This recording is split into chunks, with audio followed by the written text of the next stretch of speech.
If you knew the sorts of things happening to the church in other parts of the world, you'd swear Jesus was about to come back. Words from a colleague of mine I heard earlier this year, so let me warn you up front that this talk is going to go into some dark places right off the bat. Here's a news item from earlier this month, December 8, 2020. The 7 Lao Christians who were evicted from their homes in southern Saravon province in October for not renouncing their faith have finally returned to their village. However, local authorities refused to grant them permission to rebuild their homes demolished after their eviction. According to Radio Free Asia, they were kicked out on October 10 and forced to live in the forest under harsh conditions for a while before returning to their village in early November. A member told RFA that at the moment we're still living in temporary huts in the village, and the village chief won't allow us to build new homes. Their former dwellings had been torn down earlier under the chief's directive. Here's another one, December 18. Earlier this month, a pastor from India's Jharkhand state was shot dead by unidentified assailants. Although the motive for the murder has yet to be officially established, the family of the slain pastor claims he was killed for his faith. According to local sources, the slain pastor was identified as Pastor Salim Stephen Surin. On December 8, Pastor Surin and his wife Tarsis traveled to another village because 5 people had expressed their desire to be baptized. After the baptismal visit, Pastor Surin and his wife traveled home on the couple's motorbike. Along the way, the couple was stopped by 3 unidentified individuals who shot and killed the pastor. This report was published December 10. Gunmen believed to be linked with the Allied Democratic Forces in Eastern Democratic Republic of Congo reportedly killed at least 30 Christians in a set of attacks on villages in the North Kivu province. The attacks took place between November 20 and December 3rd. Barnabas Fund reported locals and officials confirmed these 5 attacks. When found, the Christians were told to either convert to Islam or die. Those attacked included a pastor who lost 5 members of his family. The pastor told Barnabas, "When my wife and children refused to convert to Islam, they shot my wife in the head while our 4 children were cut into pieces with a sword." I don't want to diminish the suffering caused by the virus in this country, and that caused further by the lockdowns. You may know somebody who lost their life, or at least know someone who knows someone who did. And there are other indirect losses from this year. The suicides, delayed surgeries, people who stayed home instead of risking a visit to the emergency room, destroyed businesses. Our family was blessed this year. My immediate loved ones all had COVID and survived. We had a fairly normal get-together this Christmas. Don't tell the governor. If your holiday was peaceful, however, it was far from the experience of your sisters and brothers in the Lord around the world, not to mention Jesus' earthly family.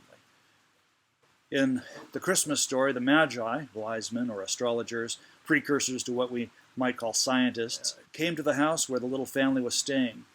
They had first tried to find him in Jerusalem, where they encountered King Herod, Herod the Great. Herod is called the Great because of his massive building projects, but he is now known for being a monster in human form, a great evil. You might already know that, and as we'll see. This king, King Herod, took power through violence, and the more people he killed to hold on to his throne, the more paranoid and depressed he became, eventually killing 3 of his own sons and his favorite wife. A contemporary of Herod's made a very dark pun that it was safer to be Herod's pig, Us, than his son, Uios. Herod had converted to Judaism, so he didn't eat pork.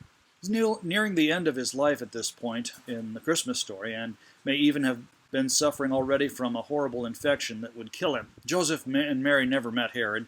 They're lowly peasants here, a long way from home. Once the visitors have delivered their famous gifts, the Magi depart in another direction, and we pick up the story in Matthew 2, starting with verse 13. When they'd gone, an angel of the Lord appeared to Joseph in a dream. "Get up," he said, "take the child and his mother, and escape to Egypt. Stay there until I tell you, for Herod is going to search for the child to kill him." Joseph was a no-nonsense construction worker from Galilee. He was not the type of person to make this stuff up. He'd had another dream like this before, you might remember. Being faced with an unbelievable story from his fiancée, he had come up with a plan to do the least painful thing possible, in his mind. The same angel appeared to him in a dream and told him to go ahead and take Mary as wife. She was telling the truth. It was not a naturally occurring pregnancy, and she was still a trustworthy woman. Having an angel appear to a person was something that hadn't happened to anyone among God's people for hundreds of years. This sort of thing put Mary and Joseph in the same category as Abraham and Moses and Joshua and Gideon and Daniel, all these luminaries from their spiritual heritage. If you had this happen to you, how would you react? Was it something you ate? Fortunately, Joseph was not the type to overthink things. You get directions from heaven, you follow them. Now, instead of being in danger from social exclusion, they're in danger of the sword. At this time, a lot of their countrymen had established a thriving Jewish community in Egypt. They had that going for them. But they had no time to lose. Herod, who was willing to kill his own sons to keep his throne, would think nothing of killing a commoner's baby. Joseph and Mary, together with the baby, were already gone when the sun came up. So he got up, took the child and his mother during the night, and left for Egypt, where he stayed until the death of Herod. And so was fulfilled what the Lord had said through the prophet, "Out of Egypt I called my son." Herod died in the year 4 BC, so Jesus would have had to have been born a few years before Christ. The monk who created our before Christ AD Anno Domini timeline did a good job based on the information he had. He was within 5 or 6 years. If you've done some deep diving in the Bible, you may be aware that God had instructed his people twice not to go to Egypt. Once in the Torah, after they had left in the Exodus, and then through Jeremiah the prophet. How would it be okay for the Messiah to go to Egypt after these instances of being told not to? The flip side, of course, is Egypt was first a place of refuge for God's people, for Israel, Jacob's family. And related to this problem is what I found the most difficult about this verse. This is from the prophet Hosea 11, verse 1. "When Israel was a child, I loved him, and out of Egypt I called my son." That's taking things out of context, right? If you know the rules of Bible study, what Matthew is doing here looks like a big no-no. The rule that I try to follow, and I would want you or anyone else to follow, if you want to understand what the Bible means, you have to understand what it meant. In Hosea, we're not looking at a prediction about the Messiah as we think of it. Hosea is writing about Israel to help them understand how they've gone away from God. Israel was called out of Egypt. Now, this is a little bit of a detour, but I want you to see this as growing in understanding how Jesus is the Messiah and how people in Jesus' time would have understood what was happening, according to their Bible. You'd be hard-pressed to look at the Hebrew Bible's prophecies about Jesus and figure out his life in advance, as well as his death and resurrection. Once you know that it's there, you see it in the Old Testament. If you see Jesus as reenacting events and themes of the Old Testament, it starts to become more clear. It's not that Hosea here is predicting the baby Messiah would come out of Egypt. It's that Jesus is reenacting the story of God's people. Jesus is the new Israel. You can find other passages where Jesus is the new Adam or the new Moses, and so on. Prophecy is any message from God, not just predictions. So, Jesus did fulfill the prophecy of Hosea, but not because it was a prediction. It's been so many years since this happened that we run the risk of seeing this as just words. The light these texts give, we experience more like fluorescence in an office cubicle and less like a campfire or Roman candles. Gotta be honest, jumping right into the next verse is not something that I can make myself do lightly. Here in Matthew 2. I've done a lot of funerals and memorial services. Dozens and dozens.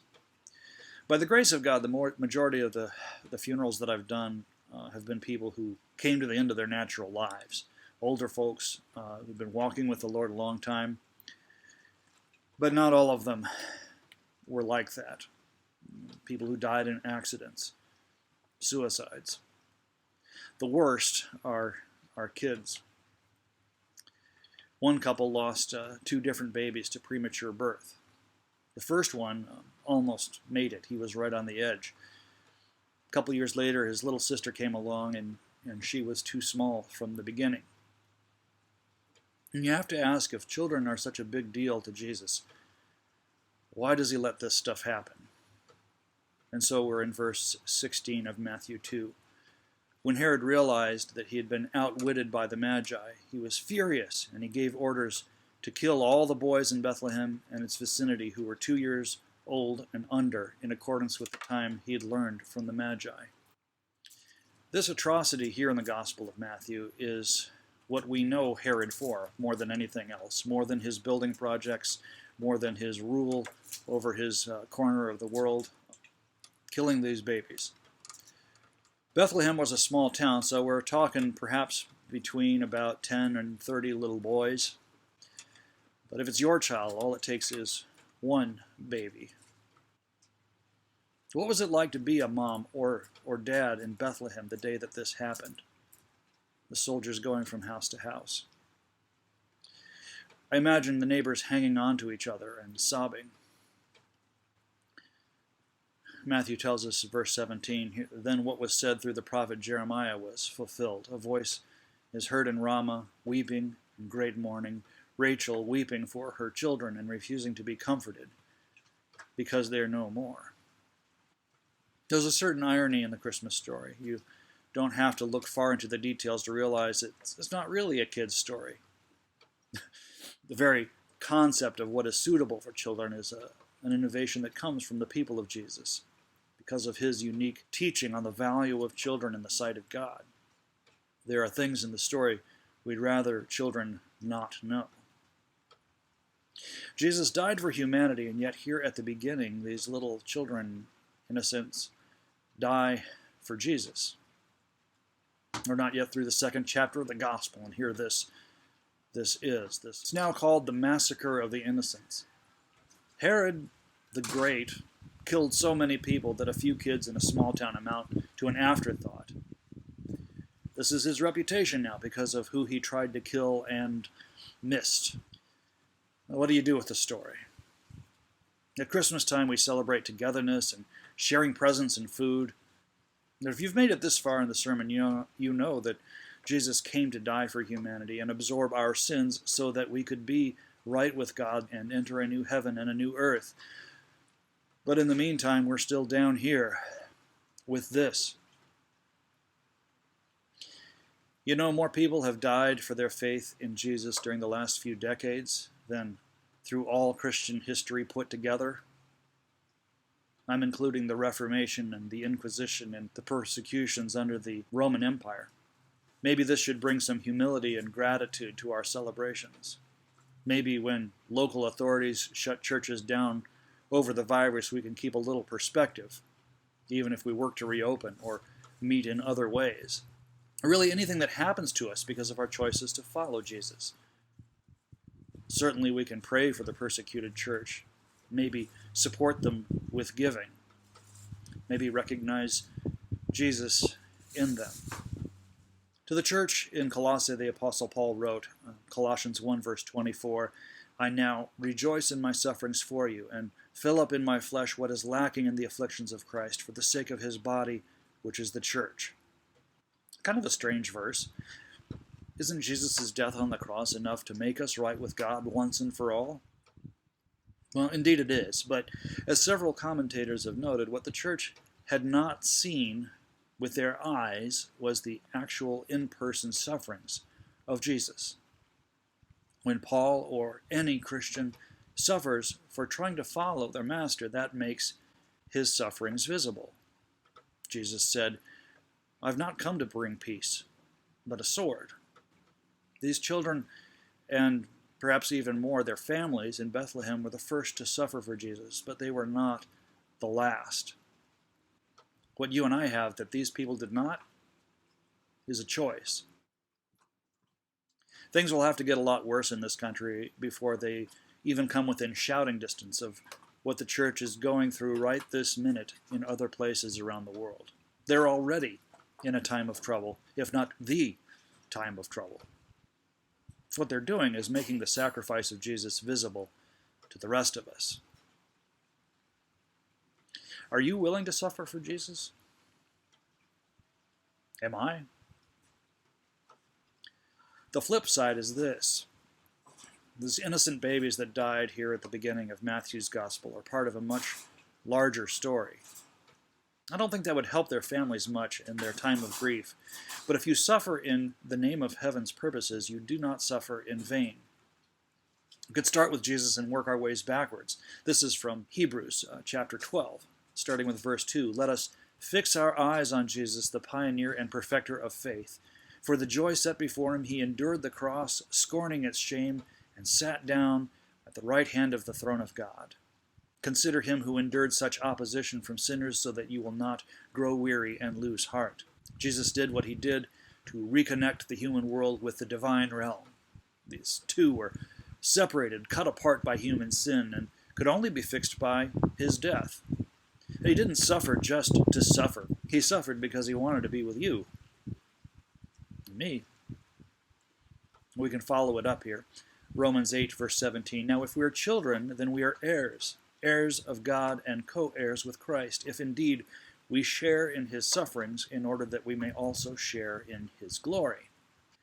If you suffer for Jesus, you're making his suffering visible to those around you in your time and place. And it's an indicator that you will join him when he returns. That doesn't mean we should go out and be obnoxious so that people are mean to us in return. I know Christians who have behaved like that. What it does mean is do what's right though the heavens fall. Don't be ashamed of Jesus, and don't hide the truth for fear of offending someone. Here in the West, we have it easy compared with Jesus' followers around the world. And if you're hurting right now, whether it's because of your faith or because of other circumstances, well, we don't always know why. In fact, we rarely know why. Things go wrong. Bad things happen to good people. Bad things happen to people who don't deserve them. But we also know that Jesus knows exactly what we go through down here because he went through it too. And we know that someday he'll make it right. On that day when he comes again and wipes away every tear from our eyes.